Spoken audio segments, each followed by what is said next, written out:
వసతులు అభివృద్ధి చేసినాం. కరెంటు కోతల కష్టాలకు తెరదించి రైతులకు నాణ్యమైన 24 గంటల ఉచిత విద్యుత్తును సరఫరా చేశాం. ప్రపంచంలో ఎక్కడ లేని విధంగా రైతులకు పెట్టుబడి సాయం అందించడానికి రైతు బంధు పథకాన్ని ప్రారంభించి అమలు చేశారు కేసీఆర్ గారు. ఐక్యరాజ్య సమితి సైతం ప్రశంసించిన ఈ పథకం కేంద్ర ప్రభుత్వ పీఎం కిసాన్ కు కూడా మార్గదర్శకమైంది. బీఆర్ఎస్ హయాంలో 73,000 కోట్ల రూపాయలను నేరుగా రైతుల ఖాతాల్లో జమ చేసి రైతు బంధు కింద రికార్డు సృష్టించింది బీఆర్ఎస్ ప్రభుత్వం. వరి నుండి జొన్నల దాకా పండిన ప్రతి పంట చివరి గిజ్జ దాకా కొన్నాం.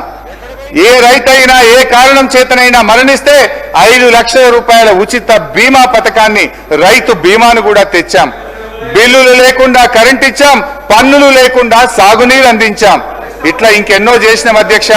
బీఆర్ఎస్ హయాంలో ఏం చేయకుండానే సాగు విస్తీర్ణం దానికదే పెరిగిందని ఈ ప్రభుత్వం సత్యదూరమైన ప్రచారం చేస్తుంది.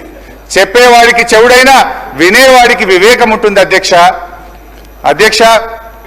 బీఆర్ఎస్ కృషి వల్ల సాగు విస్తీర్ణం పెరిగితే కాంగ్రెస్ ప్రభుత్వం యొక్క అసమర్థత వల్ల లక్షల ఎకరాల్లో నేడు పంట ఎండిపోతా ఉంది.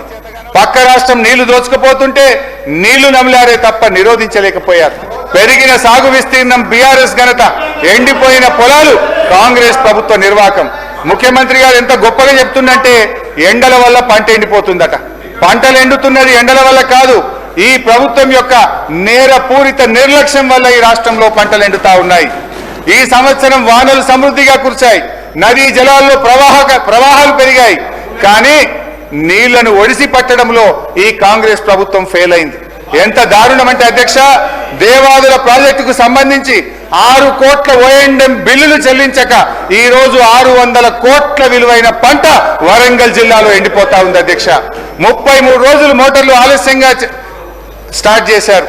ఇది కాలం తెచ్చిన కరువు కాదు, కాంగ్రెస్ ప్రభుత్వం తెచ్చిన కరువు. రైతు బంధు ఇప్పుడైతే 10,000, మేమొస్తే 15,000 అన్నారు. ఎనుముల వారిని నమ్ముకుంటే ఏం జరిగింది? ఎగవేతే మిగిలింది అధ్యక్ష. వానకాలం రైతు భరోసా ఎగ్గొట్టారు. యాసంగిలో 15,000 ఇవ్వాల్సిన భరోసా 12,000 కుదించారు. ఇది కూడా కొందరి రైతుల ఖాతాల్లోనే వేశారు. రైతు కూలీలకు భరోసా లేదు, కౌలు రైతుల ప్రస్తావన లేదు. చేతు గుర్తు వారి చేతగాని పాలనలో రైతు మళ్ళీ అప్పు కోసం చెయ్యి చాపాల్సి వస్తుంది అధ్యక్ష.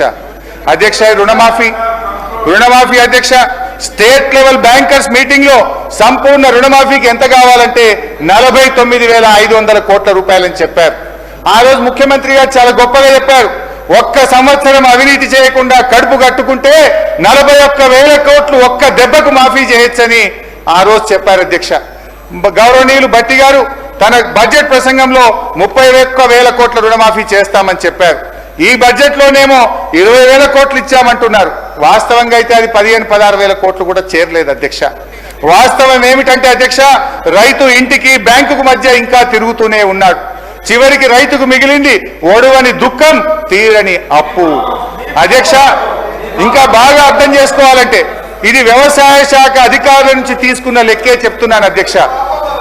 నా సిద్దిపేట నియోజకవర్గంలో పరిస్థితిని ఈ రాష్ట్ర ప్రజలకు అర్థం కావడానికి, రైతాంగానికి అర్థం కావడానికి ఒక ఉదాహరణగా చెప్తున్నా అధ్యక్ష. నా సిద్దిపేట నియోజకవర్గంలో బ్యాంకుల్లో అప్పు తీసుకున్న రైతులు 43,363 మంది. రుణమాఫీ అయ్యింది 20,514. రుణమాఫీ కానటువంటి రైతులు 22,849. అంటే అయింది తక్కువ, కానటువంటి రైతుల సంఖ్య ఎక్కువ. ఇందులో అధ్యక్ష 2 లక్షల లోపు రుణం ఉండి కూడా కానటువంటి రైతుల సంఖ్య 10,212 ఉండడం గమనార్హం. Please note this point. 2 లక్షల లోపు రుణం ఉండి కూడా మాఫీ కానటువంటి రైతులు ఒక్క నా సిద్దిపేట నియోజకవర్గంలో 10,212 మంది ఉన్నారు అధ్యక్ష. కానీ ఈ ప్రభుత్వం ఇంకా రుణమాఫీ అయ్యేపోయిందని చెప్తున్నారు అధ్యక్ష. ఇకపోతే అధ్యక్ష 2 లక్షల మీద రుణం ఉన్న వాళ్ళ సంగతి, పాపం వాళ్ళ పరిస్థితి అయితే చాలా ఆందోళనకరంగా ఉంది అధ్యక్ష. గౌరవ ముఖ్యమంత్రి గారు చెప్పారు 2 లక్షల మీద ఉన్న వాళ్ళు అప్పు కట్టండి, మీకు కూడా 2 లక్షల రూపాయల మాఫీ చేస్తామని ముఖ్యమంత్రి గారు ప్రకటించారు అధ్యక్ష. ముఖ్యమంత్రి గారి మాట నమ్మే అధ్యక్ష. నా నియోజకవర్గం ఉదాహరణ కోసం ఒక 2-3 పేర్లు చెప్తే చాలా ఉన్నాయి. కానీ గుర్రాలకొంది గ్రామంలో శ్రీనివాస్ రెడ్డి అనే రైతు యూబీఐ బ్యాంకులో 30 ఆగస్టు 2024 నాడు 2 లక్షల మీద ఉన్న 50,000 కట్టిండి అధ్యక్ష, ఇవాళటి వరకు మాఫీ కాలే. నారాయణరావుపేటకు చెందిన సత్తిరెడ్డి అనే రైతు 2,60,000 రుణం ఉంటే మిత్తితో కలిపి మీద 76,000 రూపాయలు కట్టిండి అధ్యక్ష. బంజేర్పల్లికి చెందిన మరో రైతు అఖ్తర్ ఖుస్రో 2,06,000 అప్పుంటే మిత్తితో కలిపి మీదున్న 10,000 కట్టిండి అధ్యక్ష.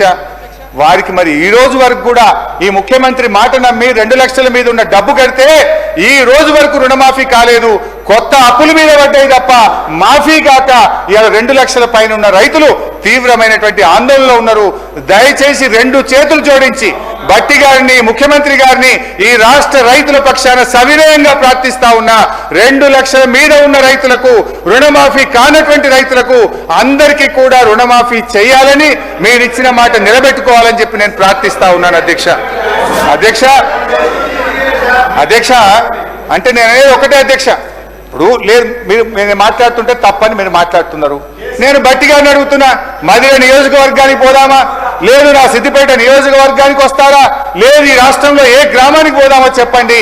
సంపూర్ణ రుణమాఫీ అయిందంటే నేను బహిరంగంగా మీకు క్షమాపణ చెప్పడానికి సిద్ధం.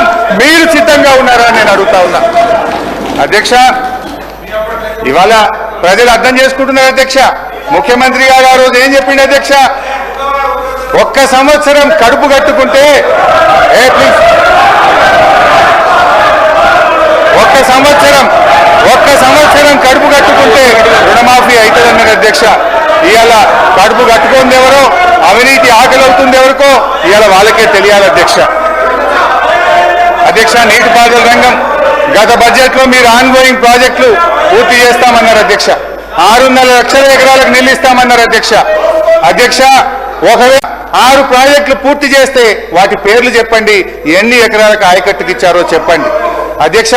15 నెలల కాంగ్రెస్ పాలనలో ఖమ్మంలో పెద్దవాగు ప్రాజెక్టు కొట్టుకుపోయింది, SLBC కూలిపోయింది, వట్టెం పంప్ హౌస్ మునిగిపోయింది, సాగర్ ఎడమ కాలువకు గన్లు పడ్డాయి, సుంకిశాల కుప్పకూలింది అధ్యక్ష. ఇవాళ మీ నిర్వాహకం ఇట్లా ఉంది అధ్యక్ష, అధ్యక్ష మీ బడ్జెట్ ప్రసంగంలో అఫ్ కోర్స్ నేను దీని మీద ఇరిగేషన్ పద్ధతి వచ్చినప్పుడు డీటెయిల్ గా మాట్లాడతా, టైం లేదు, జస్ట్ 2 minutes లో 1 minute లోనే దీన్ని కంప్లీట్ చేస్తా అధ్యక్ష.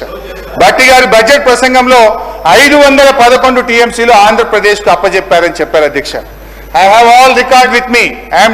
నేను మీరు అధికారంలోకి వచ్చినాక పోయిన సంవత్సరం మీరు చేసిన అగ్రిమెంట్ కాపీ కూడా నా చేతుల్లో ఉంది అధ్యక్ష. 511 TMCలు ఈ 299 ఎక్కడి నుంచి వచ్చింది అధ్యక్ష?